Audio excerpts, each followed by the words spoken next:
ഏറ്റവും ഒടുവിൽ നമ്മൾ ഈ ചർച്ച തുടങ്ങി വെച്ചത് കൃപാമേരിയിൽ നിന്നായിരുന്നു. കൃപാമരിയ പറഞ്ഞ് അവസാനിപ്പിക്കാം. നിമിഷപ്രിയയ്ക്ക് നീതി ലഭിക്കും, നിമിഷപ്രിയ സ്വതന്ത്രയാകും എന്നീ ഘട്ടത്തിൽ നമുക്ക് പ്രാർത്ഥിക്കാം അല്ലേ? തീർച്ചയായും എൻ്റെ ഒരു അഭിപ്രായം പറയുകയാണെങ്കിൽ നമ്മുടെ ഹനാൻ ഇതിന്റെ ശരിക്കുള്ള ആളായതുകൊണ്ട്, നമ്മൾ ഇന്ത്യൻ പൗര നമ്മുടെ നിമിഷപ്രിയ ആയതുകൊണ്ട് അവളെ രക്ഷിക്കേണ്ട കടമ നമുക്കുള്ളത് കൊണ്ടും, ഒരു പ്രവാസിയായി സഫർ ചെയ്ത് ജീവിക്കുന്ന അവസ്ഥയെ മുൻഗണനയിൽ നിർത്തിക്കൊണ്ട് അവൾക്കൊരു മുൻഗണന നമ്മളൊരു സ്ത്രീ എന്നതിൽ കൊടുക്കേണ്ടതും നമ്മളെപ്പോലെ ഒത്തിരി ഇതുള്ള വ്യക്തിത്വം അല്ല, അതും കൂടി മനസ്സിലാക്കണം. അപ്പോൾ ഹനാനെ എങ്ങനെയെങ്കിലും ഇതിൽ ഉൾപ്പെടുത്തി പുറത്തേക്ക് കൊണ്ടുവന്ന നിരപരാധിത്വം പ്രതീക്ഷിക്കുന്നു. അക്കാര്യത്തിൽ മുന്നോട്ട് വരുമെന്ന്, അതെങ്ങനെയെങ്കിലും അവരെ വീട്ടുകാരെ പറഞ്ഞ് കൺവിൻസ് ചെയ്ത് നമുക്ക് ബ്ലഡ് മണി എങ്കിലും അത് കൊടുക്കാനുള്ള കാര്യങ്ങൾ സാമുവൽ സാറ് അത് ചെയ്യാൻ നോക്കണം കേട്ടോ.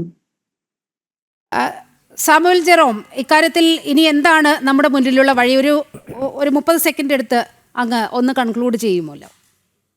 Actually, there is nothing much I should say. There is only way we have to go and seek pardon from the family.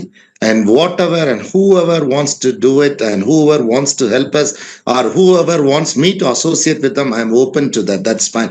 I will just give my know-hows and everything. But please come here with only agenda to save Nimisha. Yes. Please put all your agendas by the side. Agenda മാത്രമേ നമ്മുടെ മുന്നിൽ ഉണ്ടാകാൻ പാടുള്ളൂ. നിമിഷപ്രിയയുടെ മോചനം, വധശിക്ഷയിൽ നിന്നും ഒഴിവാക്കൽ, ഈ അജണ്ട മുൻനിർത്തിക്കൊണ്ടാണ് കേന്ദ്ര സർക്കാർ ട്രാക്ക് 1, ട്രാക്ക് 2 രീതിയിൽ തന്നെ വളരെ കൃത്യമായ നയതന്ത്ര ഇടപെടലുകൾ, നയതന്ത്രപരമല്ലാത്ത ഇടപെടലുകൾ എല്ലാം നടത്തിക്കൊണ്ട് നിമിഷപ്രിയയെ ജീവനോടെ തിരിച്ചു കൊണ്ടുവരാനുള്ള ശ്രമങ്ങളാണ് നടക്കുന്നത്.